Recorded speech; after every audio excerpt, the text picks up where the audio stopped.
누가복음 6장 12절에서 19절 말씀입니다. 누가복음 6장 12절에서 19절입니다.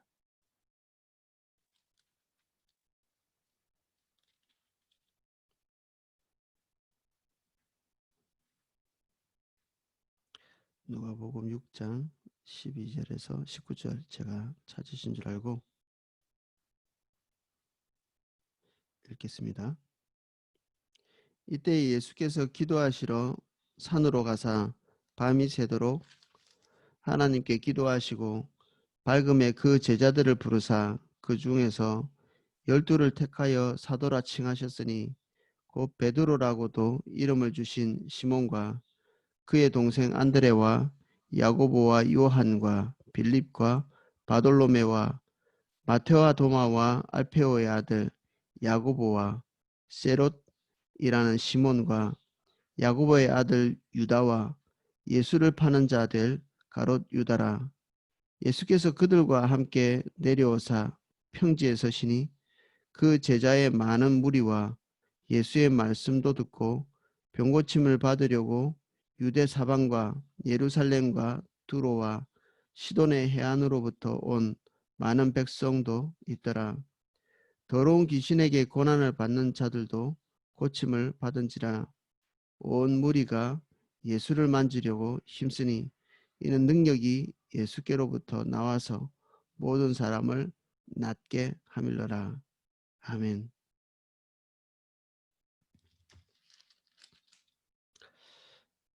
12절 보면 예수님이 기도하러 산에 가셔서 밤이 맞도록 하나님께 기도하셨다 되어 있습니다. 보통 목적이 잘 나타나 있지 않지만 하나님께 기도하셨다 밤새도록 이 일 다음에 바로 제자들을 세우는 일들을 하신 것을 볼 수 있습니다. 아마 제자들을 세우는 일에 초점을 맞추고 계시지 않나, 하나님의 의중과 의도를 알기 위해서 그렇습니다. 그런데 밤이 맞도록 기도하신 그 기도의 결과로 12 제자를 선택했다고 우리가 이해할 수도 있을 텐데, 기도를 많이 할 때 예수님께서 자기 목적이 없으셨던 것들을 볼 수 있습니다. 우리는 어떤 기도를 할 때 우리의 목적이 분명하죠. 기도에 대한. 그러면 우리가 원하는 것이 완벽하게 이루어질 때까지 기도를 그치지 않죠. 끊임없는 투쟁과도 같은 기도를 하는 거죠. 예수님은 제자를 세우실 때 아버지의 뜻을 이해하기 위해서 기도하고 아버지의 뜻대로 되기 위해서 아버지의 뜻을 알기 위해서 또 기도하셨던 걸 볼 수 있는 것이 12 제자의 구성들이 그것을 말해준다고 볼 수 있습니다. 여기에 인간적인 목적이 포함되어 있지 않다는 것이 너무나 자명한 사실로 드러나거든요. 이 사도들만 부르신 게 아니라 굉장히 다수의 제자들이 있었던 걸 볼 수 있습니다. 그 13절에 보면 그 제자들을 부르사 그 중에서 12를 택했다 이렇게 되어 있습니다. 12명 그룹을 탁탁 집어냈다기보다는 많은 그룹이 있는데 그 안에서 사도라 이렇게 칭함받을 만한 사람들을 이렇게 끄집어낸 걸 볼 수 있죠. 베드로라고 이름을 주신 시몬과 그의 동생 안드레와 야고보와 요한과 빌립과 바돌로메와 마테와 도마와 알페오의 아들 야고보와 세룰이라고 하는 시몬과 야고보의 아들 유다와 예수를 파는 자들 가롯 유다라. 우리가 잘 알고 있는 유다가 이 그룹에 포함되어 있다는 게 한면에서는 충격적이죠. 월커스 리더님들 이렇게 한번 생각해 보십시오. 그 중에 한 사람이 집중적으로 여러분을 괴롭히기 위해서 목적을 가지고 들어온 사람이다. 올코스의 한 사람이. 이게 쉽지 않습니다. 저도 어떤 모임에 나가고 있는데 한 사람이 저를 계속 의심하거든요. 타교인이 포함되어 있는 모임인데 그 모임에서 모임을 인도하는 게 너무 힘듭니다. 왜냐하면 성령께서 오늘날 어, 어떤 은사나 능력으로 임하시지 않는다 이렇게 결정한 사람이거든요. 그래서 그런 일들을 하는 것이 어, 조금 이렇게 이단성을 가지고 있다고 이렇게 생각하세요. 저는 그 모임에 갈 때마다 기도를 좀 합니다. 다른 모임에 갈 때는 그냥 기쁜 마음으로 거의 갈 때가 많은데 어려워요. 쉽지 않습니다. 그래서 저에게는 나름대로는 고난의 행군인데 예수님의 그룹 안에 예수님을 팔자가 들어가 있어요. 예수님 자기 취향대로 이게 선택한 자가 아니라 하나님께서 하나님의 섭리에 의해서 이 사람을 끼워 넣은 거죠. 아마 예수님의 사역 내내 헌금에 구멍이 나 있었을 겁니다. 교회에서 누군가가 헌금을 하는데 헌금을 자꾸 훔쳐간다고 생각해 보십시오. 그 교회가 제대로 서겠나? 예수님의 그룹에 이 헌금을 자꾸 훔쳐가는 사람이 끼어 있었습니다. 충격적이죠. 우리 오이코스 모임에 그런 사람이 있다. 이게 하나님의 뜻일까? 저는 사실 더 충격적인 것은 이 셀롯인 시몬과 마태가 함께 있는 것입니다. 마태는 로마의 수능에서 수능할 뿐 아니라 거기에 앞잡이 같은 역할을 하는 그야말로 거기에서 이렇게 그 편에 서가지고 피를 빤다고도 볼 수 있는 이 세리였죠. 모든 민족에게 지탄의 대상이 되는 존재 마태. 근데 셀롯이라고 하는 시몬이 여기 또 포함되어 있습니다. 이 사람은 뭐냐면 우리나라로 치자면 독립투사 같은 것입니다. 그 우리 독립투사들이 뭘 했죠 처음에? 그 을, 을사오적인가? 나라 팔아먹은 5명 그리고 일본의 앞잡이 5명 죽이는 사람이었죠. 그리고 그 뒤에도 폭탄 던지고 그리고 여인 암살하고 이거 우리 영웅시 해가지고 지금 동상 만들어 놨잖아요. 지금 예수님의 그룹 안에 친일파하고 독립투사가 같이 들어가 있습니다. 여기 세리와 세르딘 시몬이 같이 들어가 있죠. 직업군도 좀 곤란한 직업군들입니다. 바다와 싸우는 사람들을 경험해 보시면 아시겠지만 성질이 정말 거칩니다. 그냥 이 배를 그냥 운행하는 그 상선을 말하는 게 아니고요. 지금 어떤 살아있는 생물 잡아내는 이런 사람들, 그런 사람들 성질이 더 이렇게 거칠죠. 이 베드로만 거친 게 아니라 베드로와 함께 직업군을 형성하고 있었던 어부였던 사람들은 다 하나같이 성질이 거칠고 다른 사람들과 같이 이렇게 하기 힘든 그런 성품을 가지고 있는 그런 사람들이죠. 부산에는 그 유명한 시장이 2개가 있습니다. 하나는 자갈치라고 하는 그 어물을 파는 그 생선을 파는 그런 시장이고요. 부전시장이라고 야채 파는 시장이 있습니다. 야채 파는 시장의 상인들의 특징은 사람들이 되게 부드럽습니다. 느낌이 완전히 달라요. 근데 자갈치는 생선의 목을 잘라내고 내장을 드러내고 다듬어주는 이런 사람이고 살아있는 생물을 다루는 사람이라 굉장히 거칩니다. 거기서 뭔가 흥정을 하기가 두려울 만큼 사람들이 거칠어요. 이게 자연과 계속해서 싸우다 보니 이제 심성이 강해진 거죠. 여기에 있는 사람들 중에 그 사람의 직업군만 있으면 한 그룹 되기 쉬울 거예요. 우리는 끼리끼리 모이잖아요. 아마 요 같이 물고기 잡던 사람끼리는 서로 잘 통했을 겁니다. 성격도 비슷하고. 근데 12제자 안에는 그런 사람들만 있는 것이 아닙니다. 딱히 직업이 뭔지 알 수 없는 사람도 있습니다. 직업이 없을 수도 있죠. 백수가 있을 수도 있습니다. 백수가.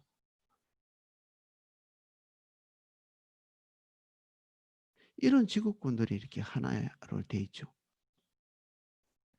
우리는 교회 안에서 사람들이 나와 다르다고 고통스러워하는 경우가 있습니다.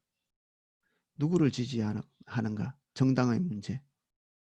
그리고 어떤 성향을 가지고 있는가? 어떤 직업을 가지고 있는가?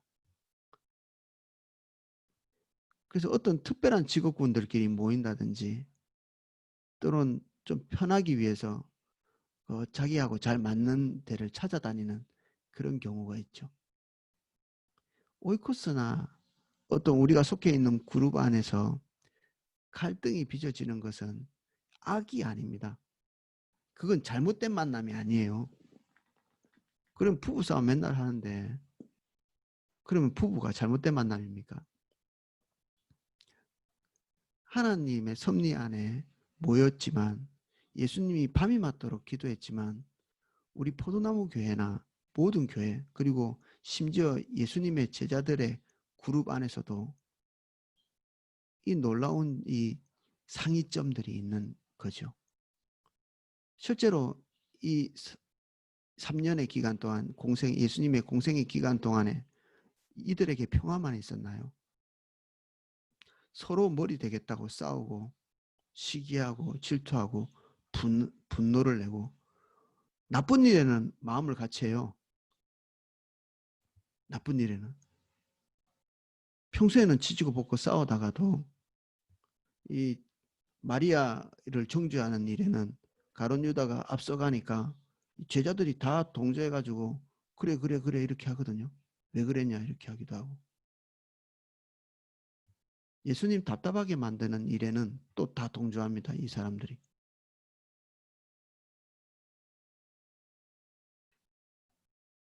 성급하게 나서는 사람도 있고요. 웬만하면 다른 사람 믿지 않는 그런 종류의 사람도 여기 포함되어 있습니다.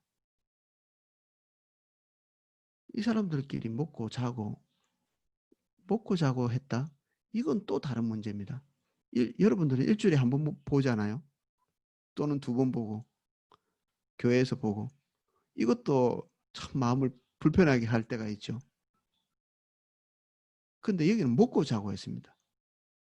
저도 예수전도단이라는 이 단체에서 먹고 자고 하면서 6개월간 같이 훈련받은 적이 있는데 거기서 한두 달 지나면 치지고 볶고 싸우고 하는 일들이 일어나죠.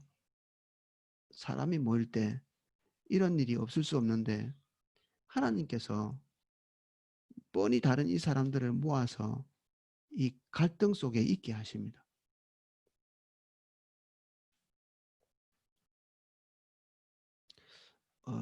저 개인적인 경험인데 제가 그 어떤 단체에 하나님이 나를 부르시는 것 같았어요. 왜냐하면 저랑 너무 딱 찰떡궁합이더라고요. 너무 잘 맞았어요. 그래서 제가 그 단체에 가서 헌신하려고 했거든요.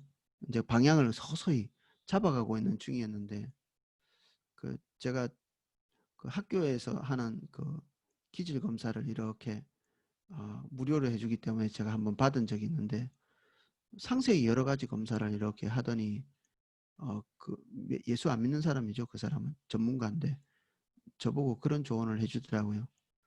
당신은 그 그룹에 들어가면 잘할 수도 있는데 한 번 잘못하면 그 사람들과 같이 나락으로 빠질 수 있다고 얘기하더라고요.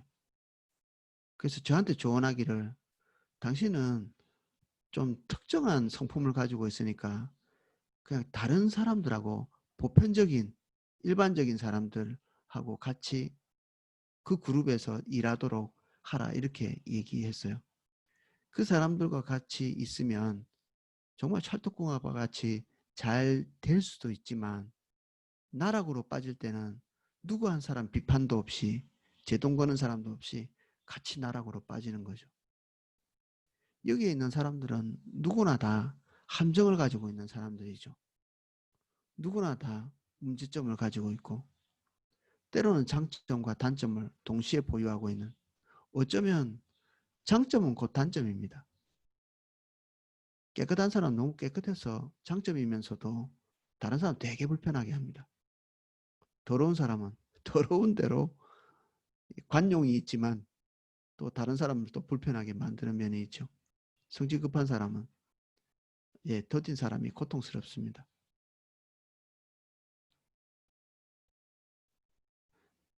이런 사람들을 하나님께서 모아두셨죠. 그래서 몸이 되게 하십니다. 하나님이. 교회도 한 사람을 같은 부류의 사람들끼리 끼리끼리 모이는 것을 대단히 악하게 봅니다. 당 짓는 것이라고 표현하면서 끼리끼리 모여서 같은 생각을 가지고 편안하게 자기 중심적인 생각들 양보하지 않고 갈 수 있는 당을 짓는 이런 일들을 정죄하고 있습니다. 성경은. 우리 마음대로 할 수 있는, 같은 끼리끼리 모였기 때문에. 세상은 끼리끼리 모인 사람들끼리 당을 짓고 투표도 하고 그 사람들이 자기의 뜻에 맞는 사람들끼리 이렇게 입맛에 맞는 것들 공약을 내고 이렇게 하죠.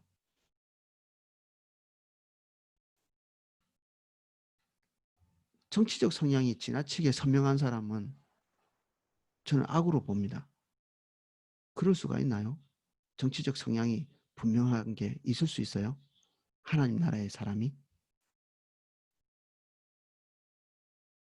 그 사람이 예수 그리스도입니까? 예수 그리스도 안에 있는 이 그룹에 있는 사람들을 보십시오. 예수님이 같은 사람들을 모아놓고 있는지.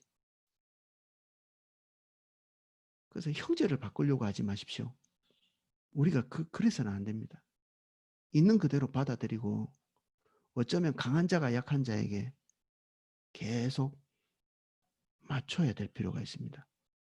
우리가 더 성숙한 자고 더 많이 본다면 우리의 분명한 뜻과 의지들을 내려야 됩니다. 연약한 자의 분명한 뜻과 의지는 세워줘야 됩니다.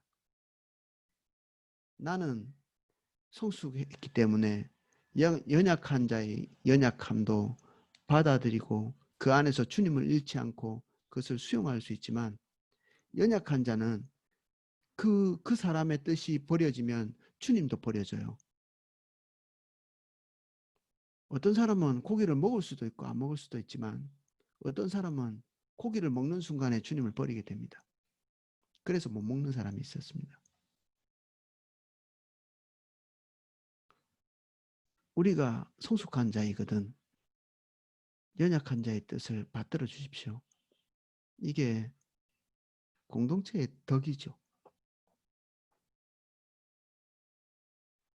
저는 예수님의 이 사도들의 조합을 볼 때마다 화면에서는 예수님의 입장이 안 되기를 바라기도 합니다. 얼마나 힘들었을까 이 그룹이. 사실 끝내 예수님의 의지와 뜻 안에 들어오지 않는 사람도 있었죠. 가룟 유다 같이. 예수님이 끝까지 사랑하셨다고 했거든요. 모든 제자들을.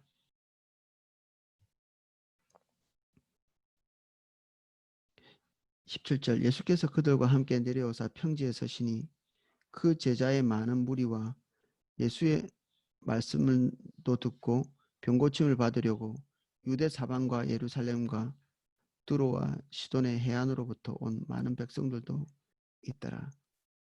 예수님의 제자들이 화목하게 지내는 것, 이것이 예수님의 제자들을 향한 유일한 뜻은 아니었다고 볼 수 있습니다. 그것도 쉬운 일은 아니었겠지만 어떤 사람들은 교회 안에서 화목하게 지내는 것이 최고의 선인 것처럼 이렇게 달려가는 경우가 있거든요.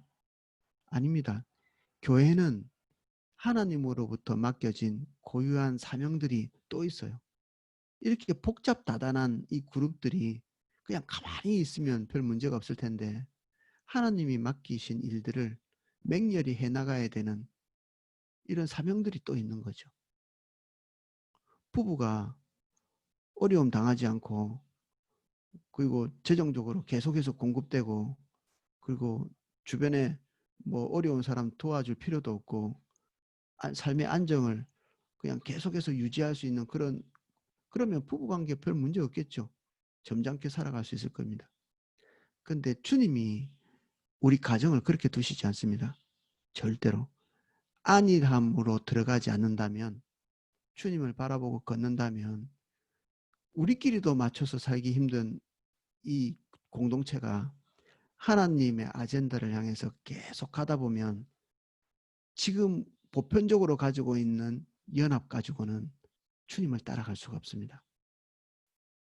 하나님의 일이 더 맹렬하면 맹렬할수록 우리의 연합의 기술이 더 노련해져야 됩니다. 부부가 아무것도 안 하고 자기들만 먹고 사는 이런 가정 같으면 대충 살 수 있지만 관계가 더 노련해지지 않아도 그럭저럭 넘어갈 수 있겠지만 하나님의 일을 함께 하면서 어깨에 멍에를 쥐고 가야 될 때는, 그리고 그 일이 특별히 더 맹렬하게 계속될 때는 보편적인 것 이상으로서의 연합이 필요합니다. 그래서 서로 예수님이 가르쳐 준 대로 깊이 사랑하고, 그리고 분방하지 않고, 죄를 묻어두고 다음 날까지 넘어가지 않고, 자기를 또 다듬어가고, 연약한 자 연약을 끌어안고, 이런 것들이 푸단하게 필요하죠. 예수님의 제자들이 3년 동안 내내 경무에 시달렸던 걸 볼 수 있습니다. 어떤 면에서는 경무에 시달렸다. 잠잘 곳도 제대로 없어서.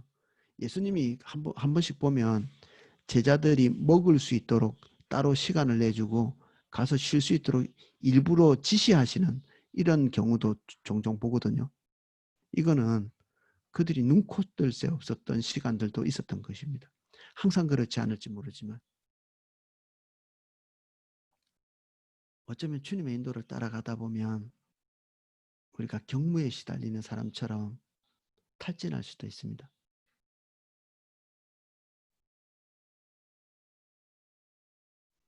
더러운 귀신에게 고난받는 자들도 고침을 받는지라.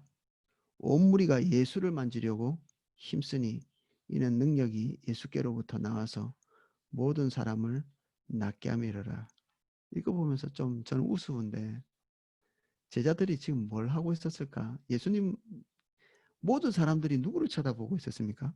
예수님을 쳐다보고 있었던 거예요. 사도들은 뭐였죠? 그거 뭐 서포트 하는 거죠, 계속. 그가 중심 인물이 아니었던 거예요. 사도들 한 사람 한 사람이. 예수님, 너는 좀 비켜봐. 사람들이 와가지고 이 사도들에게 당신은 좀 비켜보세요. 내 예수님 좀 만나려고 해요. 그래서 사도들을 옆으로 제쳐놓고 예수님만 이렇게 붙들고 가는 거죠. 다 제쳐놓고. 존재감이 없는 사도들.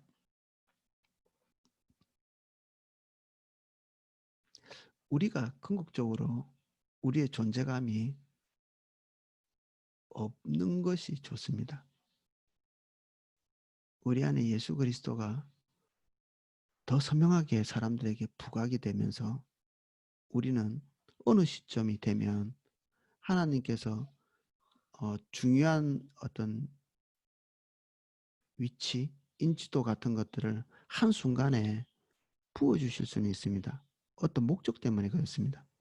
근데 이게 어떤 사람에게 지속적으로 중요한 영향을 끼쳐서는 안 된다고 저는 믿거든요. 왜냐하면 우리는 궁극적으로 중매자지 우리가 그에게 중심인물이 돼서는 안 됩니다. 그건 우상이죠, 우상. 결국 그 사람을 예수 그리스도께로 인도하는 일이 끝나고 나면 우리는 그 중심에서 후퇴해야 되죠. 중매자니까.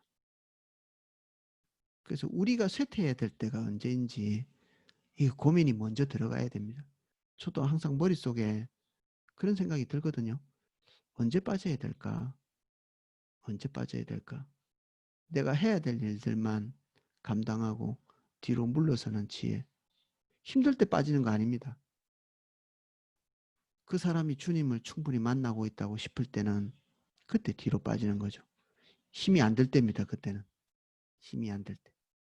주님 다 따라가는데 뭐가 힘들어요? 힘이 안 들지.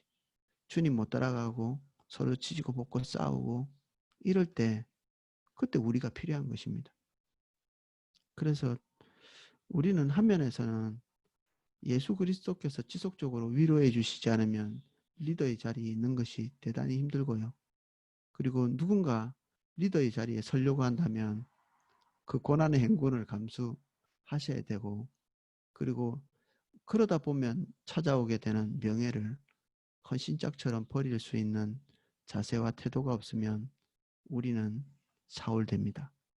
사울은 보편적인 사람이었는데 그가 주님의 인도를 따라서 가는 과정에서 그가 자기 이름을 위해서 기념비도 세우고, 그리고 주님의 인도를 따라가는 과정에서 그 마음에 찾아온 그 명예의 자리를 내려놓지 못하게 된, 역사의 뒤안길에서 사라져 가야 될 시점에 사라지지 못하는, 뒤로 물러서야 될 때 물러서지 못하고, 하나님의 이름이 전면에 내세워져야 될 때 자기 이름의 기념비를 쌓고 있었거든요.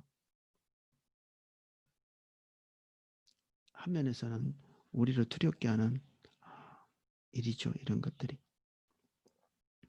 오늘 우리가 이 사도들을 세우신 이 본문에서 우리는 만감이 교차하는, 저 개인적으로는 만감이 교차합니다.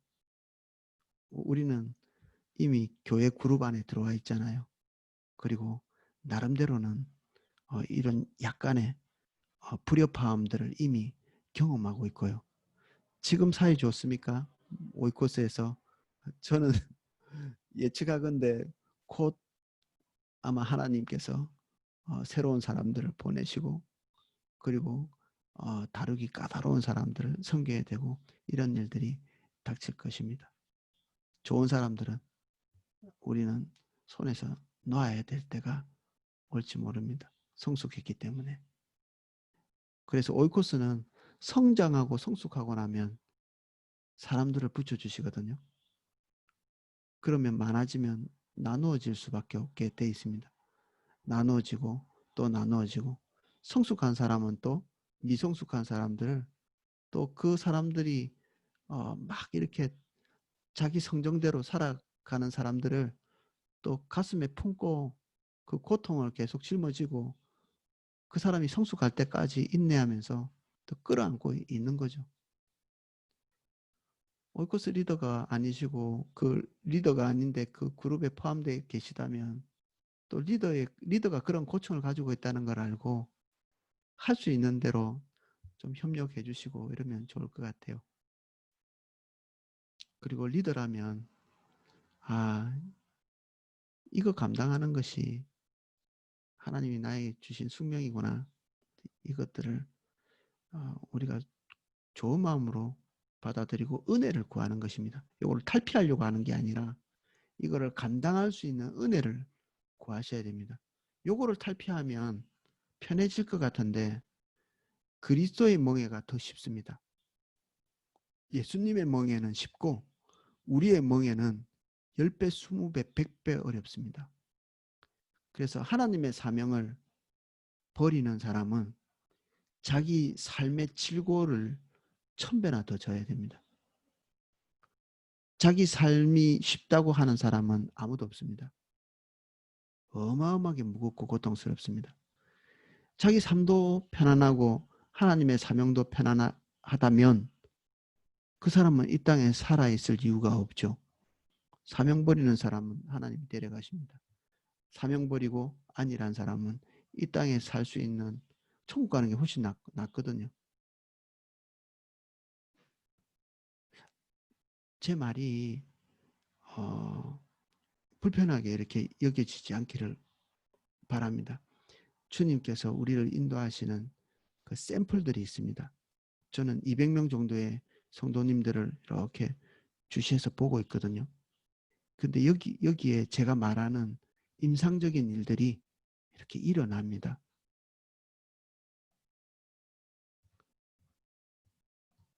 기도하겠습니다. 주님,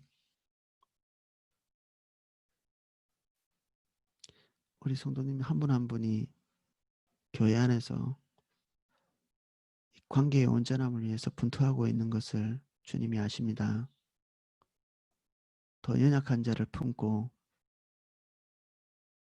또 어떨 때는 리더로 인해서 고통당할 때도 있습니다. 우리가 서로가 100% 받아들일 수 있는 영역이 아닙니다. 하나님, 우리의 그릇이 더 넓어질 수 있도록 도와주십시오. 우리가 성향이 다르거나 직업이 다르거나 살아온 인생이 다르거나 또는 선호하는 정치적 경향이 다르거나 우리가 이 모든 것들을 헌신짝처럼 버릴 수 있도록 도와주십시오. 받아들이고 수용하는 마음을 예수님 이름 축복합니다. 오히려 내 뜻을 내리고 형제의 뜻을 받들 수 있도록 은혜를 주십시오.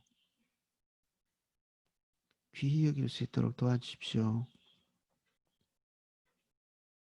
힘들다고 사명 놓치지 않도록 도와주십시오. 끝까지 짊어지고 갈 수 있도록 도와주십시오. 내 멍에는 무겁고 그리스도의 멍에는 가볍다고 말씀하셨습니다. 속지 않게 해주십시오. 그리스도의 멍에를 지게 해주십시오. 끝까지 지게 해주세요. 사람으로부터 위로를 얻지 않게 해주십시오. 어려운 걸음 갈 때 푸념하고 하소연하지 않게 해주세요. 주님 볼 수 있도록 도와주십시오.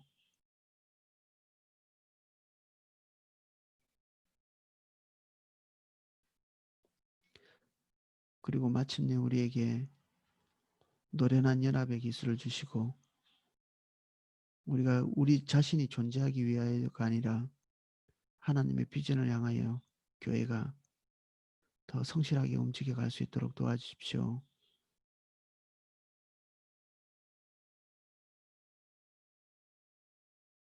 회복에 그리고 부흥의 사명 감당할 수 있도록 늘 깨어 있을 수 있게 도와주십시오. 더 성령 충만케 해주십시오. 더 성령 충만케 해주십시오. 사도들은 3년 만에 사도의 직분을 감당하기에 부족함 없이 되었습니다. 이 연약할지 모르지만 영원히 연약하지 않았습니다. 우리가 성장하게 해주십시오. 우리가 너무 오랫동안 연약한 가운데 있지 않게 해주십시오. 우리가 더 분투하게 해주세요. 하나님이 부르신 그 부르심의 일을 넉넉히 감당할 만큼 성장할 수 있도록 도와주십시오. 3년이 지났다면 성숙한 자의 자리에서 연약한 자를 감당할 수 있을 만큼 될 수 있게 해주십시오. 사도들 안에 있는 성령이 이미 우리 안에 있습니다.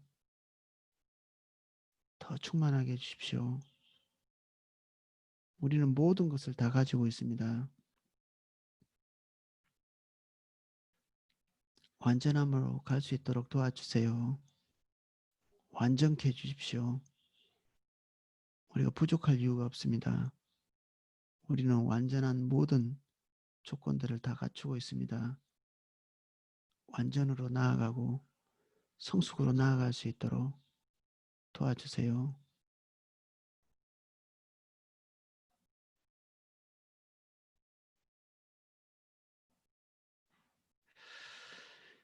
이제는 주 예수 그리스도의 은혜와 성부 하나님의 사랑과 성령님의 감화 감동 그리고 성도를 견인하시는 그 견인하심이 여기에서 많은 불협화음을 우리가 인내로서 받아들이고 수용하고 연약한 자를 위해 우리의 생각을 꺾는 그리고 그 길로 나아가기를 원하는 모든 성도님들, 그리고 그 불협화음 가운데서도 하나님의 일을 기꺼이 감당하기를 원하는 우리 성도님들 한 분 한 분 머리 위에, 그리고 이것을 결단하는 우리 모든 지체들 한 분 한 분 머리 위에 그 기름 부음이 지금부터 영혼까지 넘치게 기름 부어지기를 축원합나이다. 아멘.